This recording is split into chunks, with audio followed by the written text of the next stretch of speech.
ओम शांति। आज बाबा के 18 मई 2020 के साकार महावाक्य हैं। एक नज़र कल के अव्यक्त महावाक्यों पर। बहुत सुंदर बात कल हम सब ने अभ्यास में लाई कि हमेशा कोई भी बातें आए या जाएं, हमें अपनी खुशी को नहीं छोड़ना है। जो सदा खुश है वही खुश नसीब है। हमारी खुशी कब चली जाती है? जब हम दूसरों के बारे में सोचने लगते हैं, दूसरों को देखने लगते हैं। अगर हमें खुश रहना है तो हम अपनी ये नेचर बदलनी होगी। क्या करना होगा? No comparison, no complain. जो हमें प्राप्त हुआ उन प्राप्तियों का चिंतन करना होगा। लिस्ट बनाओ, मुझे प्रभु से क्या क्या मिला है। एक एक प्राप्ति को याद करके आप उन्हें थैंक्स देंगे तो आपकी आंतरिक खुशी बढ़ेगी। और एक बहुत इम्पोर्टेंट चीज़ कि अगर आपको सदा खुश रहना है तो खुशियों के सागर का साथ नहीं छोड़ना, उसको हमेशा यूज़ करना। हर बात उसके साथ शेयर करो। देखो वो आपकी कितनी मदद करता है। हम हमेशा दो भुजाओं वालों को याद करते हैं, कभी किसी व्यक्ति को, कभी किसी को, लेकिन हर बात हम बाबा से शेयर करेंगे तो चिंतन में जब आपने बाबा को सुनाया तो बाबा आपको जवाब देंगे कि आप हल्के हो जाएंगे। बाबा को बताकर आप बहुत लाइट हो जाएंगे। खुशियों के सागर ने हमारा हाथ पकड़ा, हमें ज्ञान दिया। जब हम उसे यूज़ करेंगे तो हमारी खुशी को कोई छीन नहीं पाएगा। इस खुशी के बहुत सारे चोर हैं। जैसे इस खुशी के चोर हैं क्रिटिसाइज करना, कंपैरिजन करना, करेक्शन देना। इन सब चीज़ों से हटकर अपनी इस प्रॉपर्टी को हम संभालना सीखें। No comparison, no complain. जो कुछ हमें प्राप्त हुआ उन्हें याद करके हमें सच्चे दिल से बाबा को थैंक्स देना है और अपनी इंटरनल स्टेज को बहुत अच्छा बनाना है। इंटरनली हमें बहुत स्ट्रॉन्ग बनना है। अपने आंतरिक सुख को, अतीन्द्रिय सुख को बढ़ाते जाना है। आज मंडे है, कुछ देर 2 घंटे ही सही थोड़ा सा मौन हम ज़रूर रखेंगे। मौन रखने से बहुत सारी प्राप्तियां होती हैं। और आज बाबा ने बहुत सुंदर बात कही कि बाबा ये बातें रोज रोज क्यों सुना रहे हैं, मुरली क्यों सुनाते हैं, हमें रोज रोज कब तक सुननी है। बाबा ने कहा ये बातें बाबा इसलिए सुनाते हैं क्योंकि बाबा आप रूहों का, आत्माओं का श्रृंगार कर रहे हैं और आपको बाबा लेके जाएंगे विष्णुपुरी में। पहली बात तो यहाँ पर भी हम लोग बहुत खुशी का अनुभव करते हैं। भविष्य से पहले वर्तमान हमारा कितना अच्छा बन जाता है जब हम ज्ञान की बातें सुनते हैं। और विष्णुपुरी स्वर्ग को कहा जाता है। तो बाबा ने कहा कि वहां पे चलना है तो इन ज्ञान रत्नों से अच्छे से श्रृंगारित रहना है। मतलब इनका चिंतन करना है, मनन करना है और स्वरूप बनना है। और साथ साथ बीती बातों को फुल स्टॉप लगा देना है। अब बीती बातों को फुल स्टॉप लगाने के लिए बहुत ताकत चाहिए। किसी का फुल स्टॉप लगता है 1 साल में, किसी का 6 मास में, किसी का 1 मास में, किसी का 3 दिन में, किसी का 1 दिन में। लेकिन धीरे धीरे जैसे जैसे आपकी योग शक्ति बढ़ती जाएगी आप बातों को जल्दी छोड़ देंगे। और वो कब छूटेंगी, ध्यान देंगे हम इस बात पर। बातें तब छूट पाएंगी जब आप उनसे शिक्षा ग्रहण कर लेंगे। कोई कोई पास्ट अच्छा भी है, पास्ट की बातें जहाँ हमने कोई शिक्षा प्राप्त की, किसी से हमें कुछ सीखने को मिला, भले ही वो पास्ट की बात है तो वो अच्छी बात है। लेकिन जो दुखदायी पास्ट है उसको हमें फुल स्टॉप लगा देना है। और उसके लिए चाहिए योग बल और बाबा का साथ। जब आप पाठ सीख लेंगे उस बात से तो उस पास्ट को पास्ट करना सहज हो जाएगा। बाबा ने कहा मीठे बच्चे, तुम फिर से अपने ठिकाने पर पहुंच गए हो। बाबा के पास आए हो, बाबा को पहचाना है तो अपने ठिकाने पे पहुंच गए हो। तुमने बाप द्वारा रचता और रचना को जान लिया है तो खुशी में रोमांच खड़े हो जाने चाहिए। बाबा के द्वारा बाबा को भी जाना, सृष्टि चक्र को भी जाना, तो अब खुशी में रोमांच खड़े हो जाने चाहिए। क्वेश्चन है, इस समय बाबा तुम बच्चों का श्रृंगार क्यों कर रहे हैं? रोज रोज योग सिखाकर, मुरली सुनाकर क्यों श्रृंगार कर रहे हैं? किस लिए कर रहे हैं? सोचिए आप। अब अपने जवाब से बाबा का जवाब सुनेंगे। क्योंकि अभी हमें सज धज कर विष्णुपुरी में जाना है। विष्णुपुरी सतयुगी दुनिया, उसको बाबा कहते हैं ससुर घर, वहां जाना है। हम इस ज्ञान से सज धज कर विश्व महाराजा महारानी बनते हैं। अब संगम युग पर हैं। बाबा हमें पढ़ाकर पियर घर से ससुर घर ले जाने के लिए आए हैं। यहाँ से संगम युग से बाबा सतयुगी दुनिया में ले जाने के लिए आए हैं। ध्यान रहे कि बाबा खुद सतयुग में नहीं जाते हैं, हम बच्चों को ही भेजते हैं। वहां पे हम देवी देवता के रूप में अपना रोल प्ले करते हैं, फिर धीरे धीरे नीचे आ जाते हैं। तो बाबा कहते मैं सतयुग में नहीं जाता हूँ, मैं तुम बच्चों को भेजता हूँ। गीता, आखिर वो दिन आया आज। ओम शांति। मीठे मीठे स्वीट चिल्ड्रन, मीठे मीठे सिक्के लदे बच्चों ने गीत सुना। बाबा के शब्द देखिए कितने सुंदर, दिल को छूने वाले, कि मीठे मीठे सिक्के लदे बच्चों ने गीत सुना। सिक्के लदे शब्द, जो नए भाई बहन है वो सोचते होंगे सिक्के लदे का मतलब है बहुत लंबे समय के बाद बाबा से मिले। लॉन्ग लोस्ट चाइल्ड, 5-4 साल के बाद मिले। बहुत बाबा ने हम सब का इंतजार किया, इसलिए बाबा ने कहा आप मेरे सिक्के लदे बच्चे हो। स्वीट चिल्ड्रन ने गीत सुना। तुम बच्चे ही जानते हो कि आधा कल्प जिस माशूक को याद किया अब वो हमें मिला है। आधा कल्प याद किया मतलब द्वापर और कलयुग में हमने उन्हें पुकारा, हमने उन्हें याद किया कि आप आओ। तो हमारी पुकार सुनकर हम सबके आह्वान पर बाबा आए हैं और हमें मिले हैं। दुनिया ये नहीं जानती कि हम कोई आधा कल्प भक्ति करते हैं, माशुक बाप को पुकारते हैं। हम आशिक हैं, वो माशुक है, ये भी कोई नहीं जानते हैं। बाप कहते हैं रावण ने तुम्हें बिल्कुल तुच्छ बुद्धि बना दिया। ये सब बातें हम भूल गए। बाबा ने समझाया माया ने तुच्छ बुद्धि बना दिया। रावण मतलब विकारों ने तुच्छ बुद्धि बना दिया। खास भारतवासियों को तुम देवी देवता थे ये बात भी भूल गए। अब ये बात बाबा को बार बार याद दिलानी पड़ती है। जब तक हम सबको स्मृति आ जाए तब तक बाबा हर रोज हमें याद दिलाते हैं आप देवता थे, फिर से आपको बनना है, फिर से अपने अंदर दिव्य गुणों को लाना है, देवता बनना है। अपने धर्म को भी भूल गए। ये है तुच्छ बुद्धि का काम। अब ये सिर्फ तुम ही जानते हो। हम भारतवासी स्वर्गवासी थे, ये भारत स्वर्ग था। थोड़ा ही समय हुआ, 1250 वर्ष सतयुग, 1250 वर्ष त्रेता युग, फिर द्वापर, कलयुग, संगम युग। इस तरह से चक्र चलता रहता है। उस समय अथाह सुख था। सुख को याद करके, वो दुनिया याद करके भी रोमांच खड़े हो जाने चाहिए। सतयुग, त्रेता, द्वापर, कलयुग पास हो गए। सतयुग क्या युग कितनी थी ये भी कोई नहीं जानते। वहां तो लाखों वर्ष कह देते हैं। अब ये समझने वाली बात है।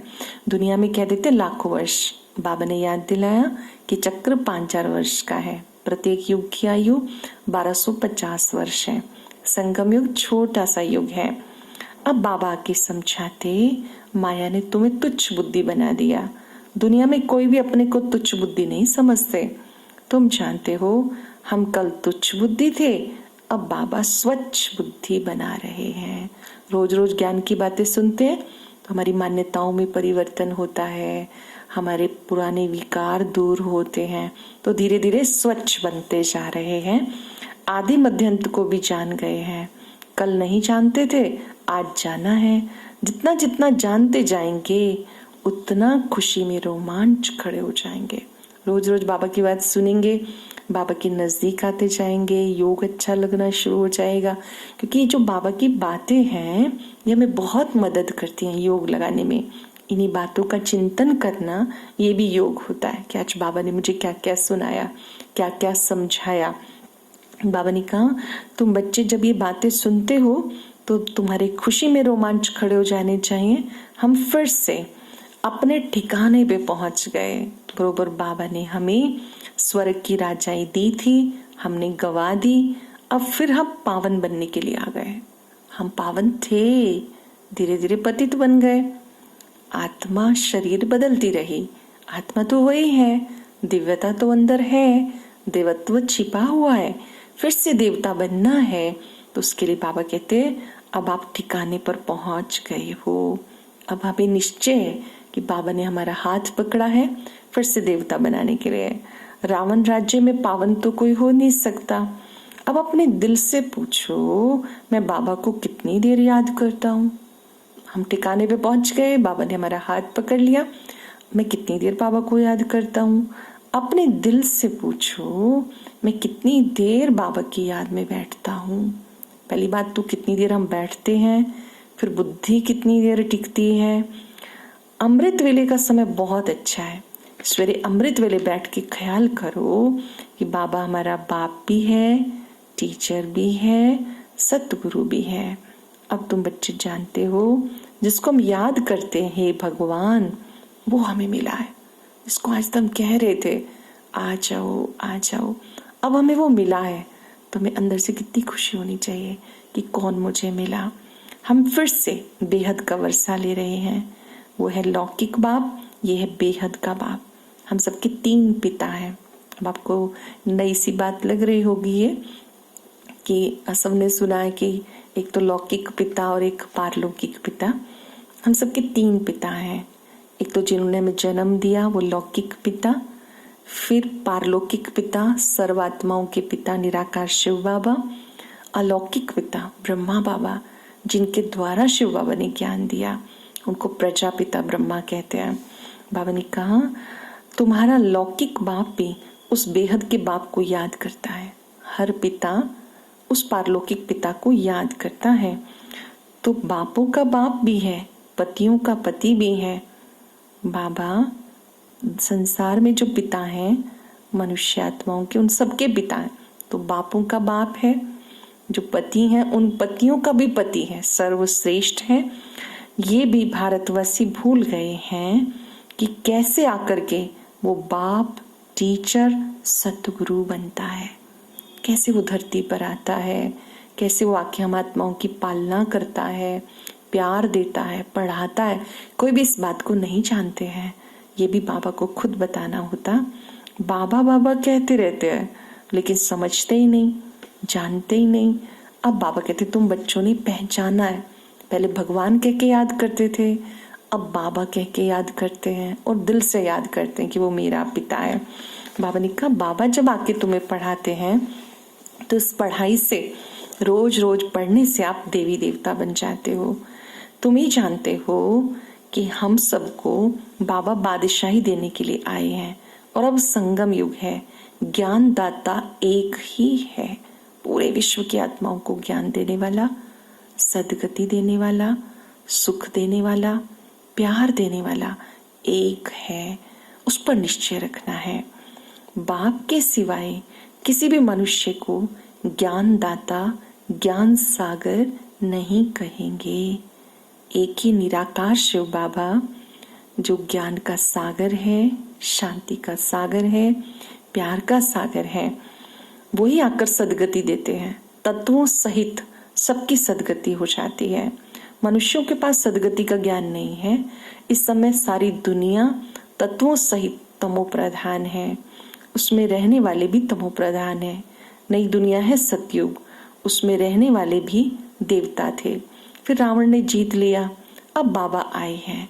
तुम बच्चे कहते हो हम जाते बाप दादा के पास, बाबा हमें बादशाही देते हैं, स्वर्ग की बादशाही देते हैं। बाप स्वर्ग की बादशाही देंगे और क्या देंगे। तुम बच्चों की बुद्धि में ये आना चाहिए, लेकिन माया ये बातें भुला देती है। जब सुनते हैं तो अच्छा लगता है, जब माया आ जाती है तो हम अच्छी अच्छी बातें भी भूल जाते हैं, बाबा को भी भूल जाते हैं। बाबा कहते हैं अच्छी रीति पढ़ेंगे, पढ़ाएंगे तो खुशी रहेगी। स्थायी खुशी माया रहने नहीं देती है। माया मतलब 5 विकार, कमजोर विचार। माया खुशी रहने नहीं देती है। आप याद करेंगे तो वो भुलाने की कोशिश करेगी, पर हमें हिम्मत नहीं हारनी है। हम सबका फर्ज है बाबा को याद करना। गाया जाता सेकंड में जीवन मुक्ति, 1 सेकंड में जीवन मुक्ति। देखिए, जीवन मुक्ति स्वर्ग को कहते हैं। जैसे राजा के पास बच्चा जन्म लेता है तो सब कहते हैं राजकुमार आ गया, वो गद्दी पर तो बड़ा होके ही बैठेगा, लेकिन पहले से ही सबको मालूम है कि भविष्य गद्दी इसको मिलनी है। तो ऐसे हम सब जब बाबा के बच्चे बनते हैं तो निश्चय होने में तो 1 सेकंड लगता है, बाकी पुरुषार्थ में वक्त लग जाता है। बाबा कहते हैं पहचानना इस समय ही होता है। बाबा को हम एक ही बार पहचानते हैं, वो सभी आत्माओं का बाप है और सब आत्माओं को घर ले जाने के लिए आए हैं। इस समय बाप पढ़ाने के लिए आते हैं। सब तो मिल नहीं सकते, सब पढ़ भी नहीं सकते। कोटों में कोई, कोई में भी कोई, करोड़ों में से कोई विरली आत्माएं भगवान की मुरली सुनती हैं। करोड़ों में से कोई आत्माएं होती हैं जो बाबा की मुरली को जीवन में धारण करती हैं। श्रीमद् भगवद गीता में भी शब्द है ये कि मैं जब सृष्टि पर आता हूँ, कोटों में कोई, कोई में भी कोई मुझे पहचानते हैं। मूढ़मती लोग न जानने के कारण मुझे अपशब्द भी बोल देते हैं। तो ये वक्त है कि साधारण तन में आए हुए परमात्मा को पहचानना और उनसे योग लगाना। बाप कहते हैं तुम बच्चे शांति धाम, सुख धाम और दुख धाम इन्हें भी जानते हो। कलयुगी दुनिया क्या है? दुख धाम। जाना है हमें परम धाम पहले, फिर आएंगे नई दुनिया, उसको कहते सुख धाम। कल्प कल्प तुम्हें ही राज्य लेना है। मैं तुम्हें सुख का रास्ता बताता हूँ। अनेक बार आया हूँ, आता रहूंगा, इसका एंड नहीं हो सकता। एक कल्प में एक बार बाबा आते ही हैं, आना ही है। बाबा कहते मैं जब आता हूँ तो मैं आकर आत्माओं का श्रृंगार करता हूँ। इस ड्रामा का कभी अंत ऐसे नहीं हो सकता, विनाश नहीं होता है पूरा। विनाश की बजाय नई दुनिया स्थापित हो जाती है और सर्कल रिपीट होता रहता है, सृष्टि चक्र फिरता रहता है।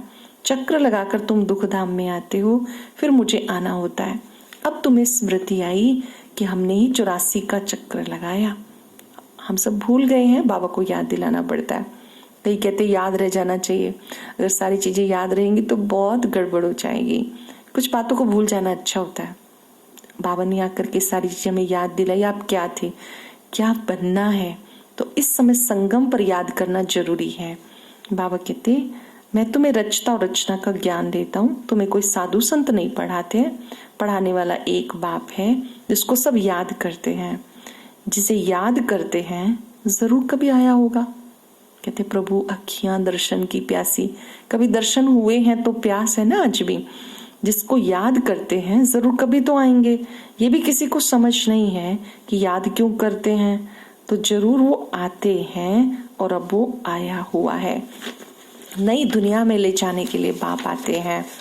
बाप कहते हैं मैं हूं निष्काम सेवाधारी। बाबा आते हैं, पढ़ाते हैं, हम सबको घर ले जाते हैं, सुखधाम में भेज देते हैं।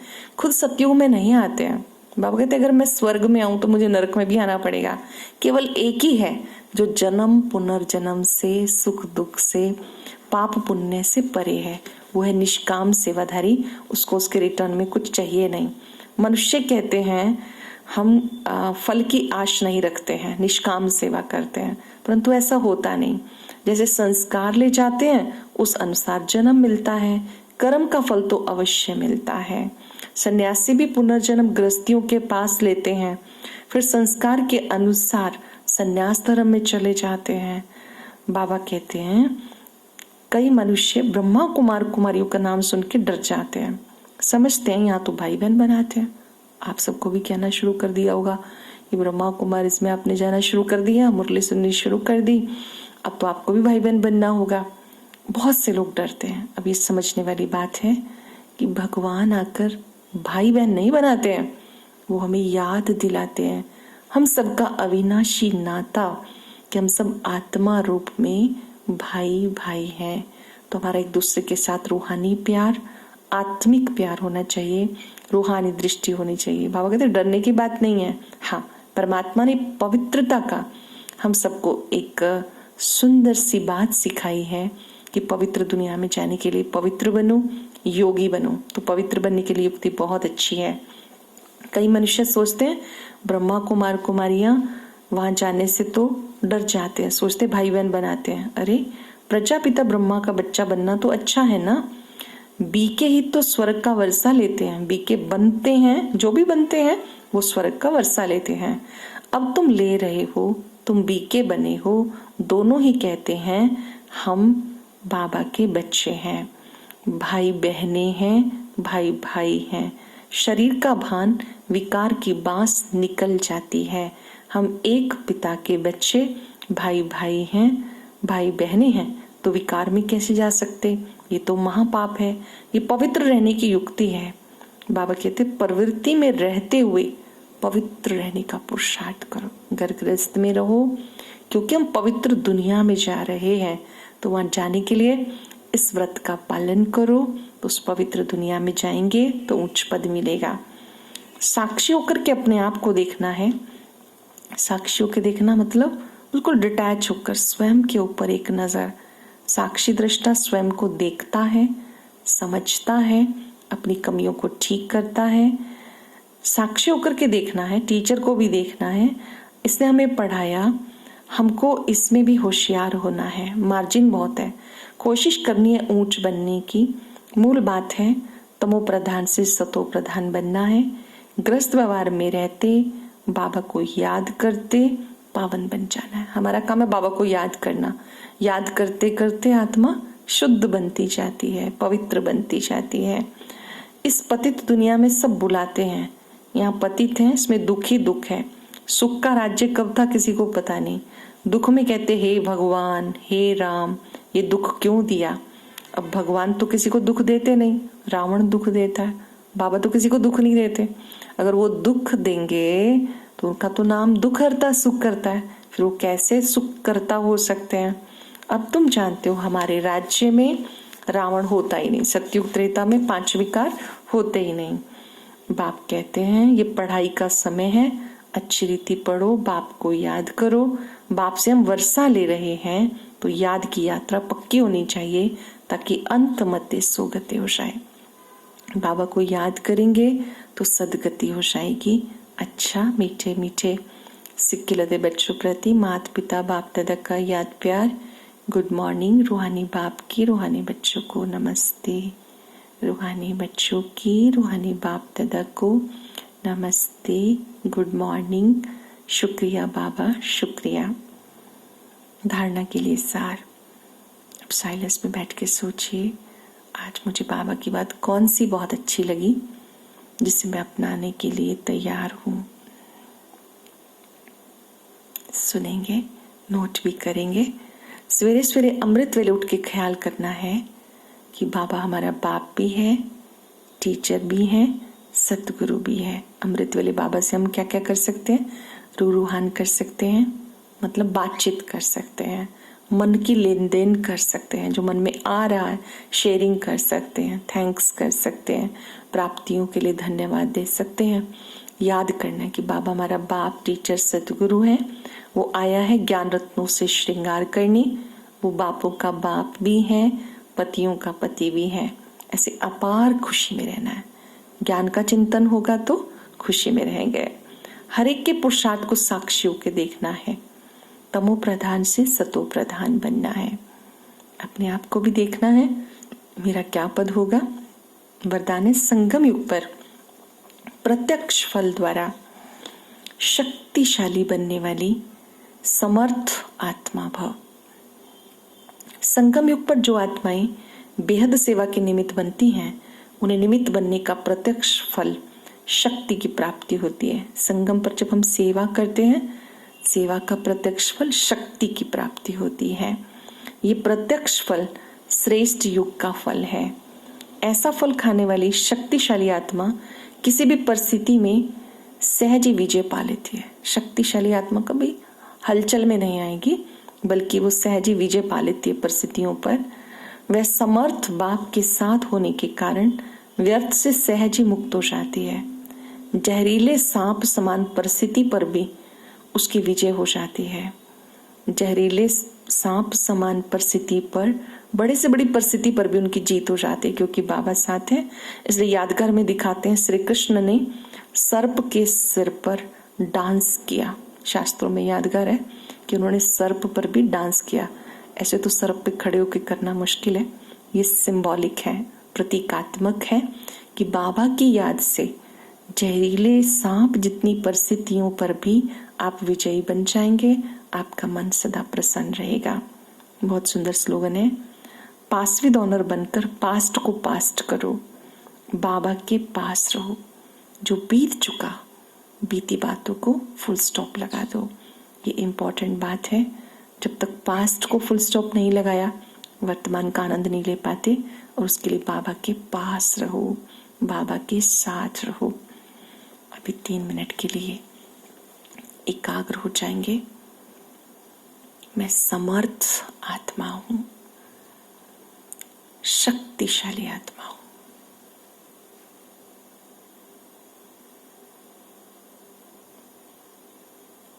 मस्तक के बीच विराजमान मैं शक्ति संपन्न आत्मा हूं।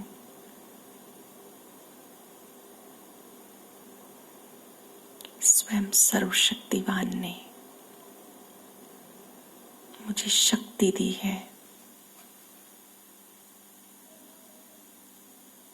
पास्ट को फुल स्टॉप लगाने की।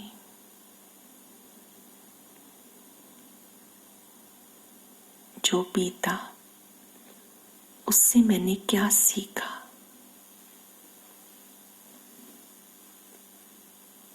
अनुभव करें। बाबा का वरद हस्त मुझ पे है।